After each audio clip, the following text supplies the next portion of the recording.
Hey guys, Lacey Elliott here. Today is kind of the end of a chapter, but it's not the end of my story. If you've been following along, I've spent the last 5 months living full-time in my RV, and the chapter that I'm talking about is going from Vancouver, Canada down to Mazatlan, Mexico, and back home again. Today's video is really the end of that chapter. I leave Death Valley National Park with Chris and a rescue dog from Mexico, and we get home to Canada in 3 days and 2 nights. This video was recorded in March and the weather was cold. The chapter's done.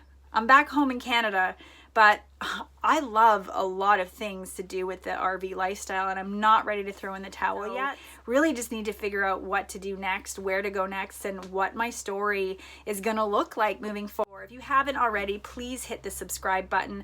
I don't know what the rest of my story is gonna look like, but I promise this is not the end. 2 nights at Death Valley National Park, and we're on the road and heading home. It's 7:30 in the morning, and we're gonna try to make it to Reno today. Even though I was only here for a couple of days, I had a phenomenal experience in Death Valley National Park. One of the best things about road tripping and being in RV is being able to stop wherever I want to. My favorite part about the ride back home is the diverse landscape, from small hills, rocks, shrubs, flatlands, different shades of beiges, browns, and grays, and even a little bit of frost on the trees. We had such a great drive today, we almost didn't want to pull over, and for the first time in our trips, we didn't find a place to spend the night until it was dark. We just pulled in to where we're spending the night, and there's snow on the ground, and Mago's probably never seen snow in his whole life. He loves it. Look at it.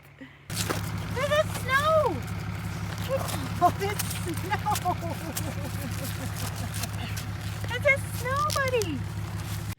Been doing shorter days, wanting to get in at before dark, and found an area that had a little bit of BLM land for some free dry camping, as well as 2 RV campgrounds that were supposed to be open.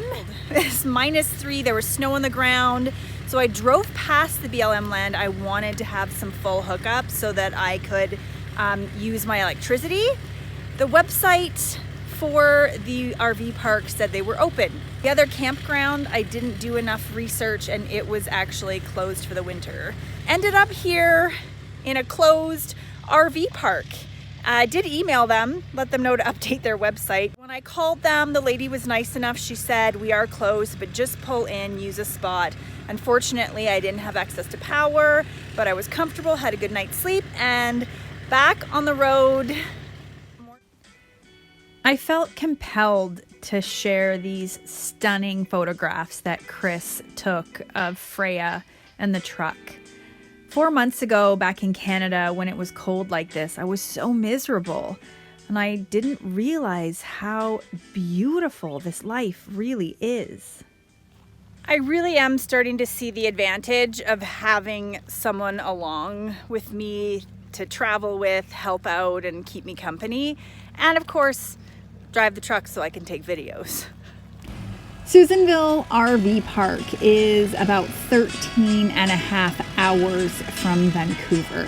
We're not sure when we left how far we'd make it, but we did know kind of getting out of this region closer to the coast, a little lower altitude, we would be rid of the snow and closer to home see a little bit more rain. We had intended on putting a full day drive in, but the dogs were getting antsy. Luckily, when we Googled dog park, we found Armitage Park just in Eugene, Oregon, and it was right next door to a gorgeous campground. We spent the night, enjoyed some sunshine, and woke up to rain. I don't know if you can tell, but it's raining here. Welcome home. This is the last time I'm gonna have to deal with this shit. This is the last time I'm gonna have to deal with this shit, literally. And it is much more enjoyable when the weather is nicer, much more enjoyable. I am a little sad though. This is the last time I'm gonna have to deal with the Blackwater for a little while. And last time backing up, hooking up this trailer. It's still really cold here and rainy, so I've made arrangements to put Freya in storage, and I also have an appointment for her to go in and get some warranty work done. In the meantime, I'm going to be renting a room and figuring out what next. Being back in Canada means having to winterize my unit. This time I understand why, and I went to Travelland to ask some questions and buy some antifreeze to put in the lines.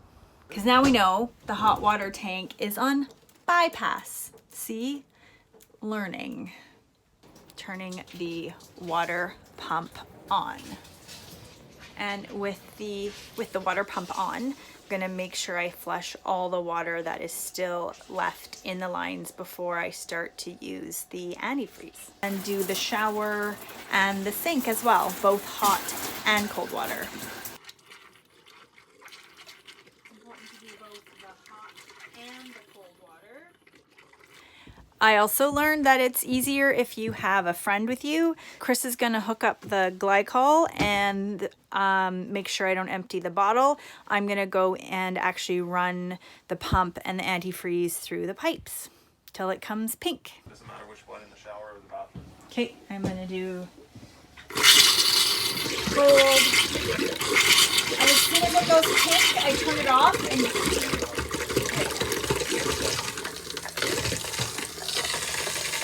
stay pink.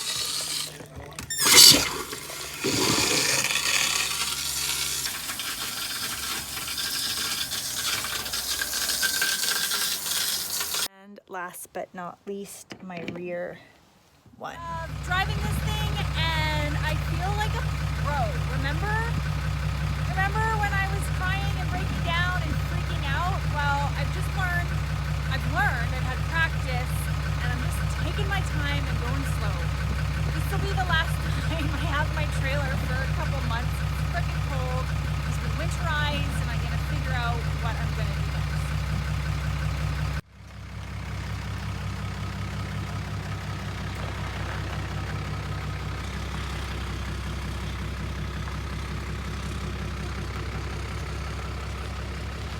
There's a lot of this life that I really hate, but there's a lot of it that I've really loved. And I'll figure out what to do next in the warmth of a house. A sad goodbye, but more of a see you later.